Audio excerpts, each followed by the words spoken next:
Hello everyone, welcome back. तो ये video है ग्रुप 14 के लिए, डेट इज कार्बन फैमिली के लिए।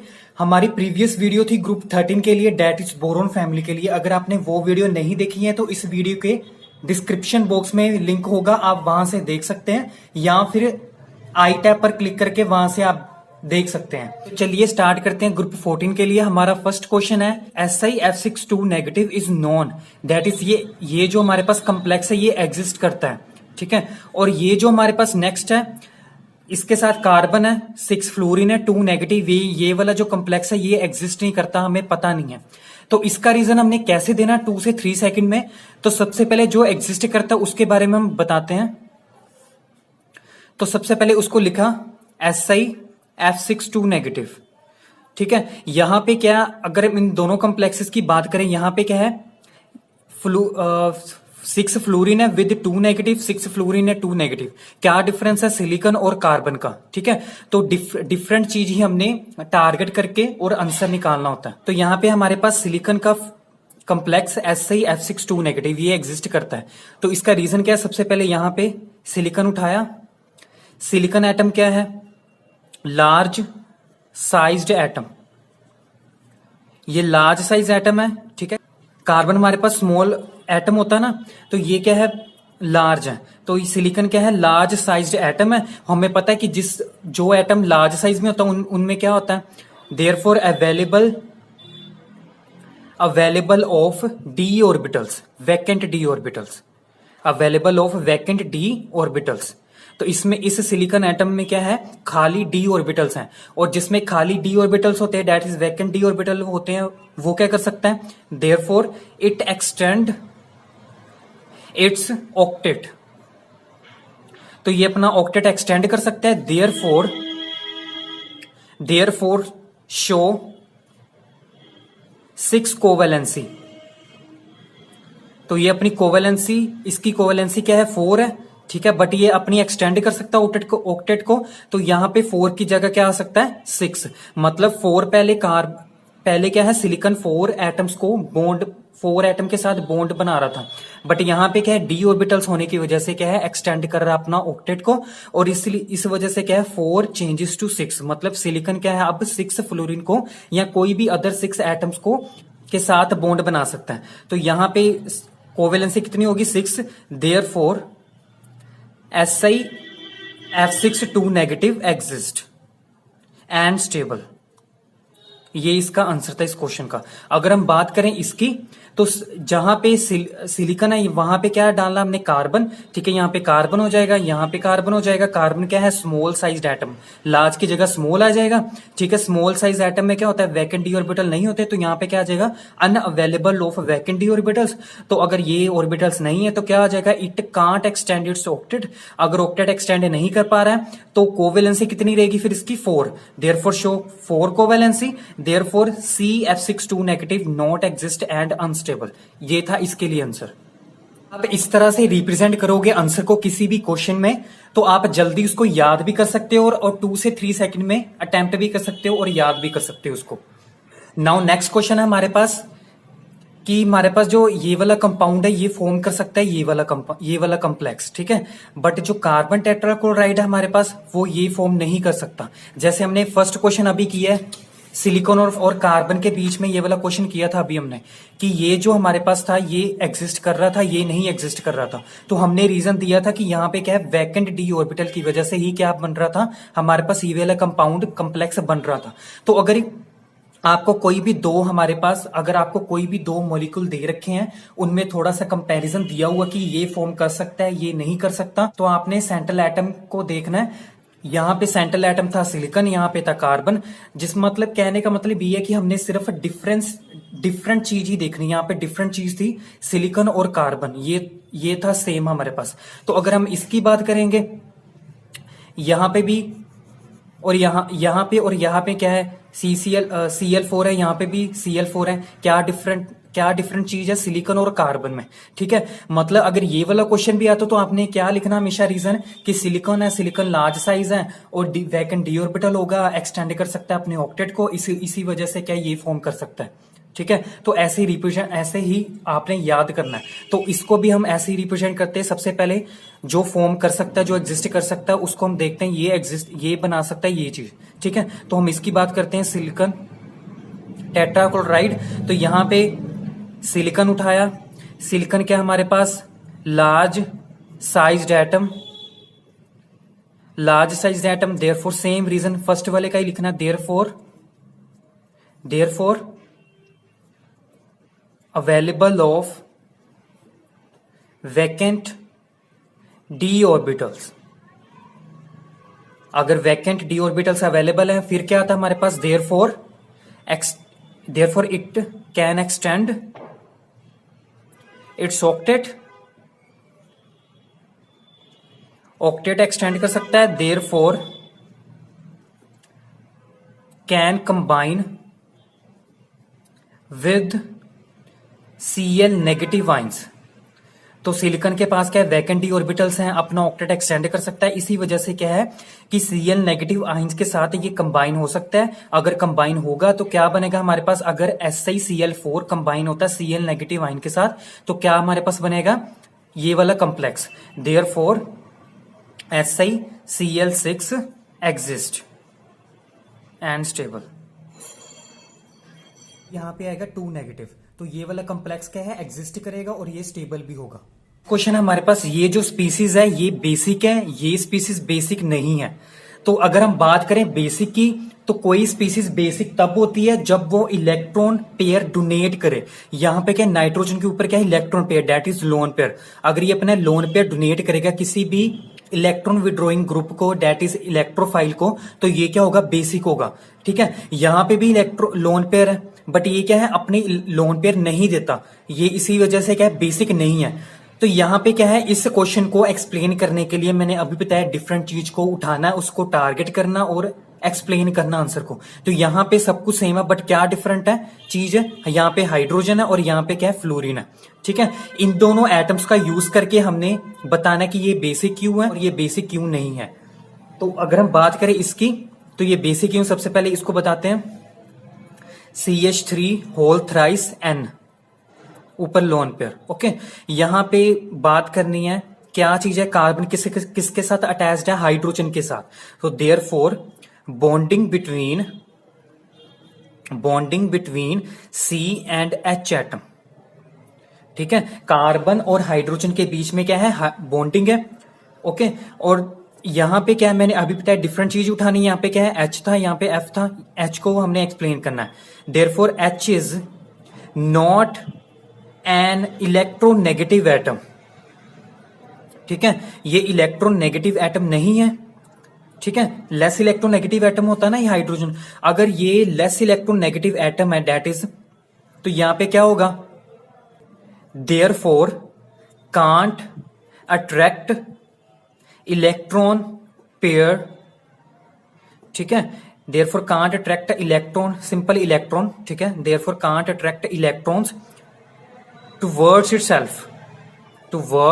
इटसेल्फ, अपने आप ये क्या कर सकता है, इलेक्ट्रॉन अट्रैक्ट नहीं कर पाएगा, क्योंकि इसकी इलेक्ट्रोनेगेटिव वैल्यू क्या होती है, बहुत कम होती है। तो यहां पे अगर इलेक्ट्रॉन नहीं अट्रैक्ट कर रहा अपनी तरफ, therefore electron pair on an atom is concentrated. तो जो नाइट्रोजन के ऊपर जो हमारे पास ये जो हमारे पास क्या है, इलेक्ट्रॉन पेयर है, वो क्या कॉन्सेंट्रेट रहेगा, मतलब कहीं पे भी नहीं जाएगा। तो अगर नाइट्रोजन पे कॉन्सेंट्रेटेड है, तो देयरफॉर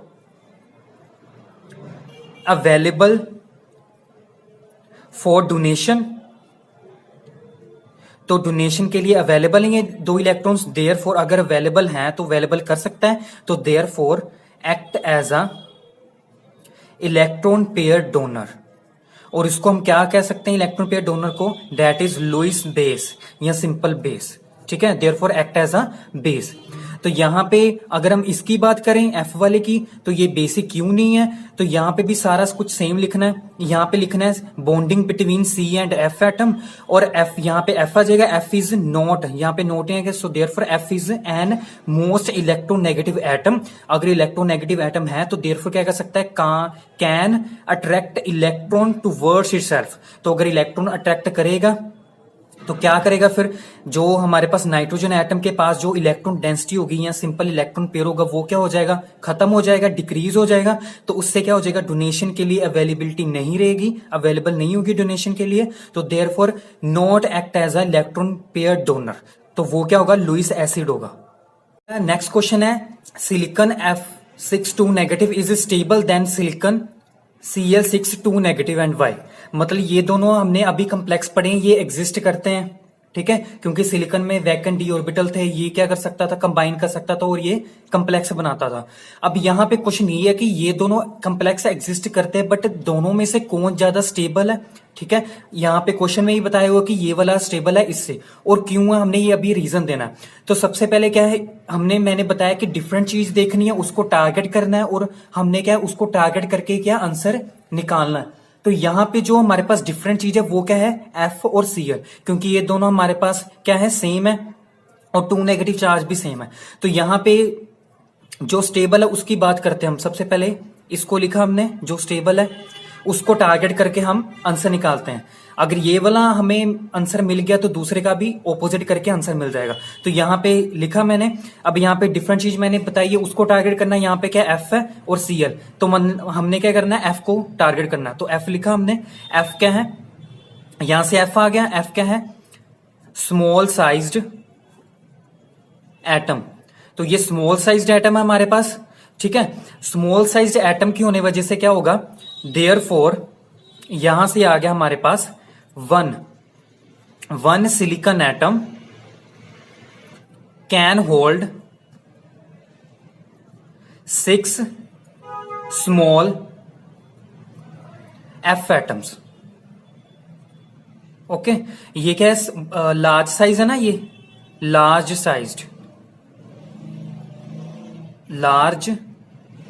साइज्ड, ये सिलिकॉन क्या है, एक ही सिलिकॉन लार्ज साइज का एटम है, वो क्या कर सकता है, स्मॉल F एटम्स को होल्ड करके रख सकता है, पकड़ कर रख सकता है। मतलब कहने का मतलब ये है कि सिलिकॉन और फ्लोरीन के बीच में बॉन्डिंग अच्छे तरीके से होगी। तो अगर बॉन्डिंग अच्छे तरीके से होगी तो क्या होगा, देयरफॉर जो स्टीरिक रिपल्शंस हैं, अभी मैं बताता हूं ये क्या है, steric repulsions will be less. Steric repulsion factor, अब क्यों यहां पे मैंने लिखा है, क्योंकि यहां पे जैसे मैं इसका स्ट्रक्चर ड्रॉ करता हूं, सिलिकॉन यहां पे F है हमारे पास फॉर एग्जांपल, ठीक है, ये हमारे पास F है, तो यहां पे 6 F हो गए, स्ट्रक्चर मैंने ऐसे ही रिप्रेजेंट कर दिया। तो यहां पे क्या है, अब यहां पे हर फ्लोरीन एटम के पास क्या होता है, लोन पेयर होता है, मतलब हर हैलोजन एटम के पास क्या होता है, लोन पेयर होता है। तो यहाँ पे लोन पेयर होगा, यहाँ पे होगा, यहाँ पे होगा, यहाँ पे, मतलब कितने सारे लोन पेयर होंगे, और लोन पेयर में रिपल्शंस तो ज्यादा होती है ना, ओके। तो यहाँ पे रिपल्शंस क्या है, ज्यादा हो सकती हैं, बट उसने कहा कि फ्लोरीन एटम्स क्या हमारे पास स्मॉल साइज के हैं, तो स्मॉल साइज के फ्लोरीन एटम होने की वजह से क्या होगा कि इनमें जो रिपल्शंस होंगी वो कम हो जाएंगी, ठीक है, ये रिपल्शंस कम होगी। और साथ में क्या लिखा हुआ, स्टीरिक का मतलब क्या होता है कि क्राउडनेस, ठीक है, मतलब यहां पे क्या स्मॉल साइज एटम है, स्मॉल साइज एटम की वजह से क्या होंगे कि ये दोनों एटम्स क्या हैं, कितने सारे एटम जो हैं F और अनदर F, ये वो क्या होंगे, दूर दूर होंगे, क्योंकि स्मॉल साइज है। अगर ज्यादा बड़ा साइज होता तो ये भी ज्यादा बड़ा साइज होगा, ये भी ज्यादा साइज बड़ा होगा, तो ये दोनों कोलैप्स कर सकते हैं, मतलब क्राउडनेस ज्यादा हो जाएगी। तो क्राउडनेस ज्यादा होगी तो स्टीरिक हिंड्रेंस भी ज्यादा हो जाएगी, ठीक है, मतलब वो वाला कंपाउंड क्या हो जाएगा, अनस्टेबल हो जाएगा। बट यहाँ पे स्टीरिक प्लस रिपल्शन, मतलब स्टीरिक रिपल्शन क्या है, कम है, इस वजह से ये जो मॉलिक्यूल है क्या है, वो क्या होगा, देयरफॉर स्टेबिलिटी आएगी यहाँ पे, ठीक है, मतलब स्टेबल होगा कंपाउंड। अगर स्टेबिलिटी आ गई मतलब स्टेबल हो गया, तो देयरफॉर SiF62 नेगेटिव कंप्लेक्स जो है वो क्या है, इज स्टेबल एंड एग्जिस्ट, तो ये था इसका आंसर। अब इस आंसर का यूज करके हमने इसको भी एक्सप्लेन कर देना है, ये क्यों अनस्टेबल है, क्यों नहीं ज्यादा स्टेबल है। तो यहाँ पे एफ की जगह सीएल आ जाएगा। सीएल क्या है, लार्ज साइज एटम होता है एफ से, ठीक है। और यहाँ पे जो सिलिकॉन एटम है वो बड़े साइज के क्लोरीन एटम्स को होल्ड नहीं कर पाएगा। देयरफॉर यहाँ पे लिखना, therefore one silicon atom can't hold 6 large chlorine atoms. तो यहां पे क्या आ जाएगा, therefore steric repulsion will be maximum. तो यहां पे क्या आ जाएगा, अनस्टेबिलिटी। तो यहां पे SiCl6 2 negative is unstable and not exist. Last question is कि अगर लेड के साथ पीबी, दैट इज लेड के साथ क्लोरीन 4 है अटैच्ड है, तो वो जो स्पीसीज होगी वो कंपाउंड लेस स्टेबल होगा देन टिन वाले से, ठीक है। बट उसने कहा कि अगर लेड के साथ 2 क्लोरीन अटैच होंगे तो वो ज्यादा स्टेबल होगा टिन वाले कंपाउंड से जिसके पास 2 क्लोरीन अटैच होंगे। तो इसका रीजन क्या लिखना, सबसे पहले हम बात करते हैं लेड वाले कंपाउंड्स की, ठीक है। तो सबसे पहले मैं इस कंपाउंड को एक्सप्लेन करूंगा। अगर इसको एक्सप्लेन करूंगा तो इसका आंसर भी आ जाएगा, अगर इनका आंसर आ गया तो इनका भी आंसर आ जाएगा। तो सबसे पहले हम बात करते हैं लेड वाले की, PbCl4। और पीबी जो है वो क्या होता है, लास्ट कंपाउंड है। और ये जो पीबी हमारे पास एटम है, लेड एटम, वो कार्बन फैमिली का सबसे लास्ट एटम है, ठीक है। मतलब वो क्या होगा, सबसे ज्यादा लार्ज साइज में होगा देन अदर एटम से इन दिस फैमिली। तो यहां पे पीबी है, पीबी टारगेट किया, ठीक है। तो पीबी में ये क्या है, पीबी क्या है, लार्ज साइज्ड एटम। ये लार्ज साइज एटम मैंने फर्स्ट वीडियो में भी बताया था, ग्रुप 13 में, जो लार्ज साइज एटम होता है वो क्या होता है, therefore available of vacant D as well as F orbitals. मतलब जो सबसे ज्यादा बड़ा होता है ना साइज में एटम, उसमें क्या होता है, vacant D and vacant F orbitals होते हैं, ओके। तो अगर ये दोनों अवेलेबल होंगे, देयरफॉर क्या होगा, देयरफॉर पुअर शील्डिंग इफेक्ट। इसको अच्छे तरीके से समझने के लिए आप फर्स्ट वीडियो जरूर देखें 13 ग्रुप की। तो यहां पे क्या है, available of vacant D and F orbitals हो जाएंगे। तो यहां पे क्या आ जाएगा, अगर ये अवेलेबल है तो therefore poor shielding effect of D and F orbitals towards outer S electrons, okay. जो बाहर वाले आउटर कॉन्फ़िगरेशन वाले जो एस इलेक्ट्रॉन होते हैं, ठीक है, उनको क्या करेंगे, शील्ड अच्छे तरीके से नहीं कर पाएंगे डी एंड एफ ऑर्बिटल्स। मतलब शील्ड तो करेंगे बट अच्छे तरीके से नहीं करेंगे, पुअर शील्डिंग इफेक्ट आएगा डी एंड एफ ऑर्बिटल्स का टूवर्ड्स एस इलेक्ट्रॉन्स, बाहर वाले, ओके। क्यों नहीं कर पाते अच्छे तरीके से शील्डिंग, मैंने पहले भी बताया था ग्रुप 13 में, क्योंकि जो डी और एफ ऑर्बिटल होते हैं उनकी शेप्स अच्छी नहीं होती कि वो क्या है, पूरी अच्छे तरीके से उनको बाहर वाले एस इलेक्ट्रॉन को शील्ड कर सके, प्रोटेक्ट कर सके न्यूक्लियस से, ओके। तो यहां पे पुअर शील्डिंग इफेक्ट आ गया, देयरफॉर क्या आ जाएगा हमारे पास, therefore high nuclear charge. Nuclear charge का मतलब है कि उस जो न्यूक्लियस की पावर होगी वो क्या हो जाएगी, ज्यादा, ओके। किसके टूवर्ड्स, एस इलेक्ट्रॉन के टूवर्ड्स। मतलब कहने का मतलब है कि न्यूक्लियस क्या है, ज्यादा स्ट्रोंगली से क्या है, अट्रैक्ट करेगा बाहर वाले एस इलेक्ट्रॉन को, क्योंकि वो क्या है, प्रोटेक्ट नहीं हो पाए डी और एफ ऑर्बिटल से, ओके। तो यहां पे चार्ज ज्यादा हो गया, तो देयरफॉर क्या होगा, एस इलेक्ट्रॉन्स जो होंगे वो क्या हो जाएंगे, अट्रैक्ट हो जाएंगे न्यूक्लियस से। So therefore S electron can't participate in bond formation, okay. जो हमारे पास एस के साथ पी ऑर्बिटल में जो इलेक्ट्रॉन्स होंगे वो क्या हो जाएंगे, फिर बॉन्डिंग में इन्वॉल्वमेंट होंगे, क्योंकि एस इलेक्ट्रॉन क्यों नहीं कर पाएंगे, क्योंकि न्यूक्लियस सीधा डायरेक्टली उसके साथ अट्रैक्ट कर रहा है, ओके, अटैचमेंट है। तो यहां पे सिंपल क्या है, एस इलेक्ट्रॉन फिर क्या है, पार्टिसिपेट नहीं कर पाएंगे क्योंकि न्यूक्लियस की वजह से। तो इस चीज को, इस इफेक्ट को हम क्या कहते हैं, फिर इनर्ट पेयर इफेक्ट, कि जिसमें क्या है, एस इलेक्ट्रॉन पार्टिसिपेट नहीं करते बॉन्ड फॉर्मेशन में। तो यहां पे क्या आ जाएगा हमारे पास, देयरफॉर जो कोवेलेंसी है हमारे पास, देयरफॉर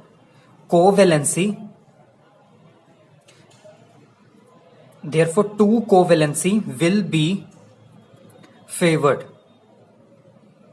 फेवरेबल। ओके, तो जो 2 कोवेलेंसी है, मतलब अब लेड की जो वैलेंसी है वो क्या होगी, फिर 2 मानी जाएगी। ठीक है, सो 2 कोवेलेंसी विल बी फेवरेबल। सो इस करके अगर कोवेलेंसी 2 है तो लेड भी सिर्फ 2 एटम के साथ ही अटैच हो सकता है। तो यहां पे therefore PbCl2 will be exist, not PbCl4। Okay, तो ये इसका आंसर था इस चीज का। लग गया होगा कि ये क्यों अनस्टेबल है और ये स्टेबल है, तो इन दोनों का रीजन तो इसी में हो गया, सभी में।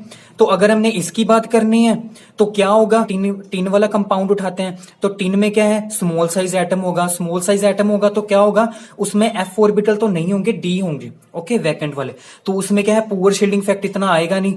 ओके, तो मतलब कहने का मतलब हो गया न्यूक्लियर चार्ज लेस होगा, सो उसकी वजह से क्या होगा, इनट पेयर इफेक्ट नहीं आएगा। इनट पेयर इफेक्ट नहीं आएगा तो मतलब कोवेलेंसी 2 के बजाय 4 होगी, तो मतलब टिन जो है 4 एटम अटैच कर सकता है अपने साथ। Hope you like this video. तो अगर आप इसी तरीके से हर क्वेश्चन को रिप्रेजेंट करेंगे स्टेप बाय स्टेप, तो आप कोई भी क्वेश्चन को याद कर सकते हैं, अटेम्प्ट कर सकते हैं इन जस्ट 2 से 3 सेकंड में।